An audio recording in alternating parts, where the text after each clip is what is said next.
In the South Metro region, we are fortunate to have a lineage of women leaders.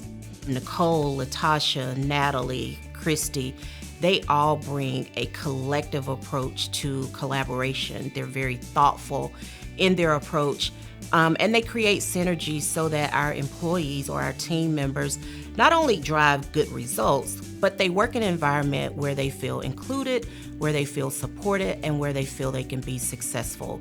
Kim is certainly very supportive of that model. She sets a very good tone from the top in ensuring that we're taking care of our teammates as well as our customers. And don't get me wrong, we can't do this without our male counterparts.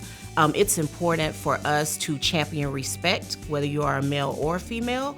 And I think having women leaders in the organization have certainly challenged us to do that. We want women to feel like they can come here and they can learn from other women who are in leadership or who have traveled similar paths and really strengthen their leadership skills and build strong relationships so that they're in position to help somebody who may be coming up behind them.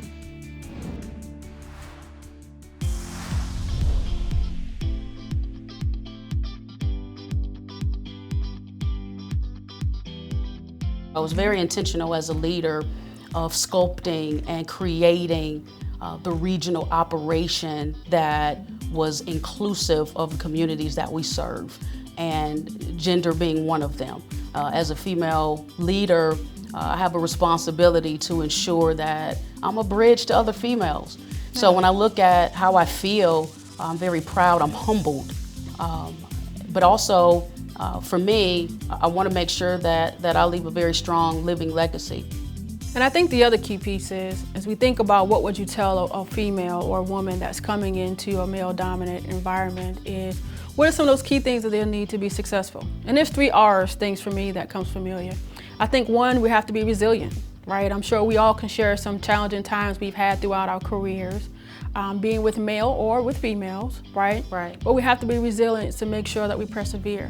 And I think the second R is around relationships. It is so key to make sure that we have sound relationships, have diverse perspectives, and relationships with women and with men. Right. And I think the other key is around respect, ensuring that we're respecting ourselves, ensuring that we're respecting others, but for the most part, make sure we're garnering the respect of others. Totally agree.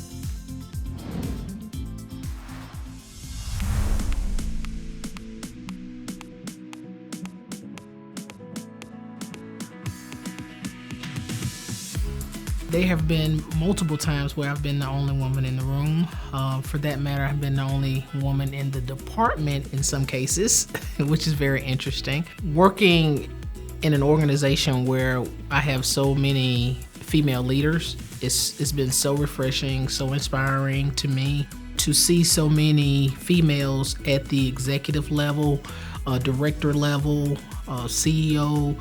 I haven't really seen that, so it's so inspiring to know that they have opened so many doors and allowed us, people like myself that's coming in, to know that there's an opportunity for a future for us in those same positions.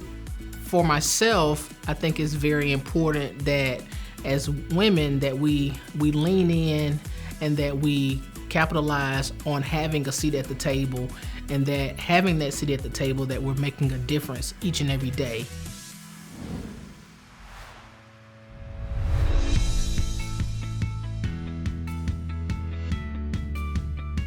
The theme for Women's History Month is Choose to Challenge. So can you talk about how you've chosen to challenge yourself in your career?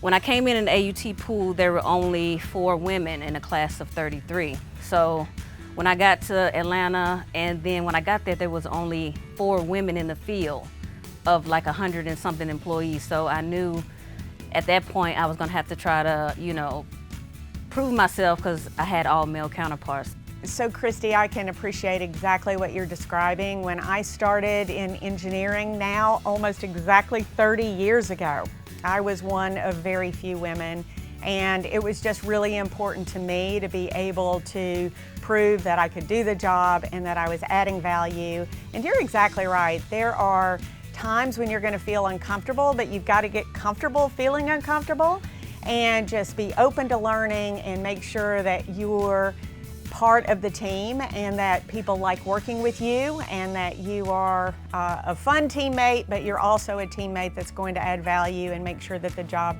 gets done safely and effectively. It's really encouraging for me to see the women that work in AGL all around the business, because for me, I unfortunately did not ever have a woman supervisor. And I look at you, and you have the fortune, the great fortune, to have a line of women above you. It has been a drastic change in leadership, and being here, it was, it's just a completely different experience, and I'm very thankful for it. And to have to work for a completely, female management is great. I love it, and they've made the opportunity for me at some point. I know I'll be able to come behind them and do whatever I need to do, and hopefully that won't be too far behind. I'm sure it won't be.